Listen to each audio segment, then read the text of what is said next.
Hello everyone, I am Renown Zero. We are back again talking about how the Dead Rising Deluxe Remaster censorship is completely out of control, and this is yet another remake coming out of Capcom, or as we call it, Crapcom. I don't really understand why Capcom continues to take their back catalog of games, remake them, and then censor stuff from the original version of the game. I don't understand why they can't just remake or remaster the game and completely have it intact, no censorship, no changing of anything, just have the game originally what it was, just bring up the graphics and call it a day.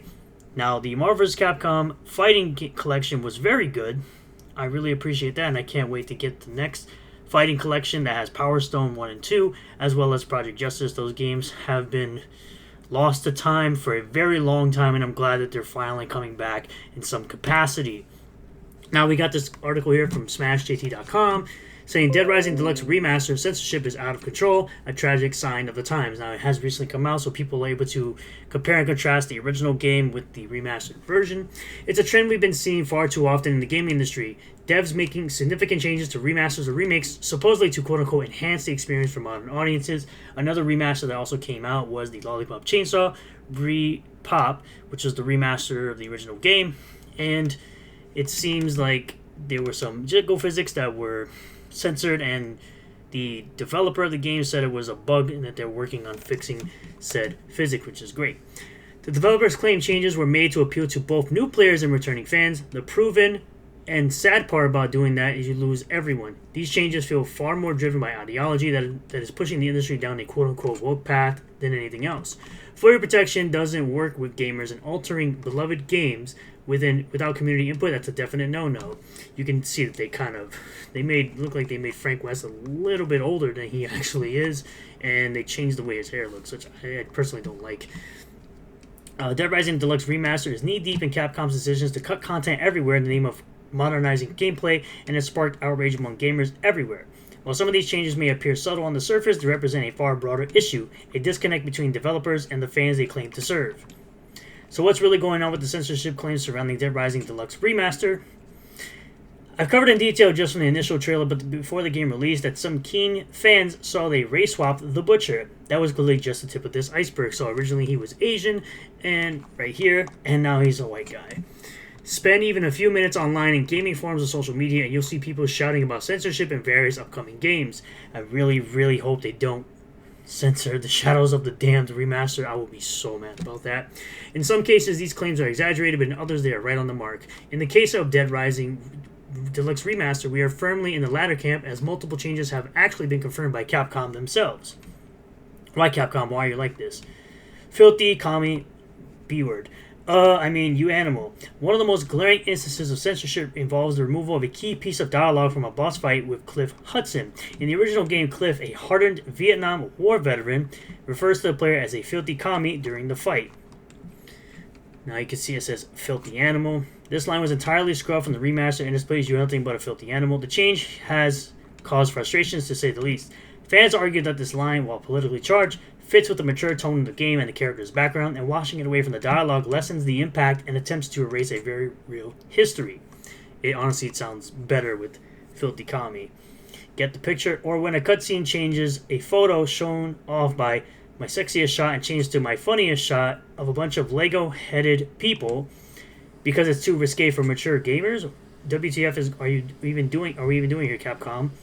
This is a mature rated game after all, so why is Capcom suddenly so concerned with softening its language? It's decisions like this that leave me wondering whether developers are sanitizing games in ways that fundamentally alter the original experience, and for what reason. Is this truly about modernizing content? No. Or is it about appeasing certain cultural and ideological pressures? It's because they don't want to get quote-unquote canceled by the left. I think you already know where I stand on this one, but it gets worse.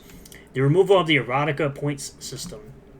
Another significant change comes with the removal of the quote-unquote erotica prestige point system. In the original Dead Rising, players could earn points by snapping photos of survivors, and certain photos, such as those that capture cleavage, would earn you points towards leveling up. This was in line with the irreverent, over-the-top tone of the game, which never shied away from its playful approach to mature themes. But no, in the remaster, that mechanic has been completely stripped away because Bob is bad, of course. Capcom gave the following statement to explain the decision. Quote, when developing Dead Rising Deluxe Remaster, we tried our best to create a game that would please returning core fans and appeal to new players alike. Well, the new players coming into the franchise should be able to appreciate the old game, and you should not change something for the core fans that they liked originally. That's why emulation and backwards compatibility is so important. I could literally pop in my Dead Rising disc, my original Dead Rising 360 disc, into my current Xbox and play the original version of the game. As development progressed, we inevitably discovered that we couldn't include everything from the original game, because you're pussies. In the case of the erotica point system, this was something we discussed at length and decided to remove, not so much as a response to a changing cultural climate, I highly doubt that, but because we felt there was no need to have a rewards point system on this basis. Why not? Again, it's a mature rated game. It's not rated T for teen, it's rated for mature audiences, 17 plus. Additionally, when considering Frank's situation, it is not an appropriate reward for survival and not a skill required of a journalist trying to stay alive for the next 72 hours during a zombie apocalypse. Now they're trying to go for realism in a fictional world. I don't understand why. However, players will still have the right to choose their picture subjects freely, and even though they won't receive points, it is up to them to decide what photos they will take to represent their journey. Capcom's statement is telling. They claim that the removal of the system was not directly due to a changing cultural climate, but it's hard to believe otherwise. The fact that such a well-known and distinct feature of the original game was removed because it didn't align with Capcom's modern vision of what is quote-unquote appropriate speaks volumes about the direction that the industry is headed. We need to call this crap out at every turn. Removing features like this signals a broader movement towards a more sanitized, less provocative gaming experience, a move driven not by player demand but by a desire to adhere to modern sensibilities, the same modern trends that are being made for the fictitious modern audience. Yes, the modern audience that didn't show up for Concord, that didn't show up for Dustborn, that didn't show up for Zao, that one Kenya game. Woke censorship run amok. The changes in Dead Rising Deluxe Remaster fit into a pattern that has become all too familiar in recent years. Devs are more and more altering classic games not because fans ask for it, but because they believe certain content is no longer acceptable in today's cultural landscape. It's because they're scared of the people that don't really buy these games. I don't understand why that quote-unquote modern audience that doesn't buy anything. Because they're broke. Why is that? Could it be that they may have, I don't know, an agenda to push? Whether it's cutting dialogue that could offend someone, spare me by the way on this one, geez, or moving mechanics that explore more risque themes, the trend points to an industry being overrun by developers with an agenda. Capcom's decision to remove the Kami line and the erotica point system from Dead Rising Deluxe Remaster is a classic example of woke censorship. Instead of letting players experience the game as it was originally intended, which is how I feel people should experience the game as well, offensive moments and all, they've opted to sanitize it, assuming they know what's best for everyone, which they don't. They've completely lost the plot when it comes to relating to gamers. This pathetically patronizing approach underestimates the intelligence of gamers and, more importantly, erodes trust between developers and their core fanbase. After all, it's the fans who made Dead Rising a cult classic, not Capcom's PR team, which I've played through the original Dead Rising 2, Dead Rising Case West, Dead Rising Case Zero, Dead Rising 3, and Dead Rising 4, which Dead Rising 4 was pathetic. It was a pathetic return for Frank West, and they locked... I hate Capcom for doing it. They locked the true ending of the game behind a paywall, similar to what EA did with Dead Space 3, where they locked the ending behind a paywall. And none of this takes into account the downgraded explosions and overall graphic quality. Just doesn't seem to have the love and passion put into it that shows any kind of love from the developers, unlike Lollipop Chainsaw, where they've pretty much preserved the game as it was. Obviously, they have to change some music based on licensing, but other than that, the game seemed to be fully uncensored. Oh yeah, and some of the jiggle physics that they had to fix.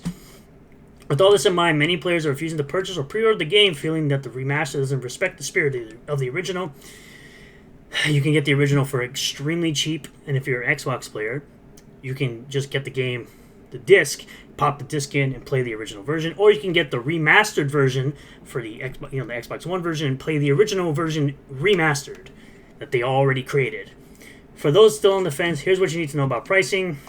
For the extra $10, you'll get some in-game goodies like the Frank West 2006 costume, Chuck Green costume, and Willamette Parkview Mall B costume. These cosmetic add-ons are fun, but they do little to offset the loss of key gameplay features that made the original game stand out, and as for me, I have literally zero interest in supporting any game that is created with the modern audience in mind. The censorship in Dead Rising Deluxe Remaster is unfortunately a symptom of a much larger issue in gaming that I touch on all too often, the intrusion of woke ideology into game development, which, by the way, the 360 emulator is very, very good. You should go check out RGT85, he explains how it all works. and more remakes and remasters are altered to fit a modern agenda. It begs the question, where does it end? This is the definition of the slippery slope that I've been warning for years, and here we are. Will we see more iconic franchises reimagined, stripped of their character and edge, all in the name of being quote-unquote appropriate for today's audience? Absolutely. Absolutely. I think the next thing that will be censored in some way or changed in some way is going to be the Prince of Persia remake, the Sands of Time remake. You can bet on it until gamers close their wallets on this garbage, and in this case, heck, buy the original of anything. It's uncensored. It costs 1/5 of the price. So you can see right here, the remaster costs $50. $50. And the original costs $10, which I'm actually surprised that they've kept the original on Steam at all, because a lot of times when remasters come out and newer versions come out of games, they remove the older versions. Capcom's decisions in Dead Rising Deluxe Remaster may seem minor to some, but to longtime fans it's yet another example of developers losing touch with the community that made their games great in the first place, and in my honest opinion, no matter how minor it may seem, that's exactly when we need to rise up and speak out against it. 100%. See, these are those small changes that weirdos will sit there and say, well, it's just a minor change. What's the big deal? It's a huge deal when you're changing an iconic game and you're changing features that were in the original to fit that modern audience that does not exist. The people that are looking to buy this are people more than likely that played the original version of the game. They want to play an updated version with better graphics, and then you're ruining it for them because you're removing features that were originally in the original game. So at the end of the day, yes, we need to continue to call out this garbage, because this is going to continue to happen with these companies that remaster and remake these games, similar to how they censored Tifa in the Final Fantasy VII Remake. Because Bob's bad, apparently, and women don't have big chests, apparently. So, at the end of the day, yes, we should continue to call this stuff out. And shout out to Smash AT for making this article. It's a great article. You should go ahead to go to his website and read it for yourself. Give it a view. Give the video a like. Appreciate you all for being here. Comment below if you feel about all this. Subscribe for more content. Hit the bell for notifications. Set the bell to all. That way you get a notification anytime I post a new video or go live on this channel. And I'll see you all in the next one. Peace.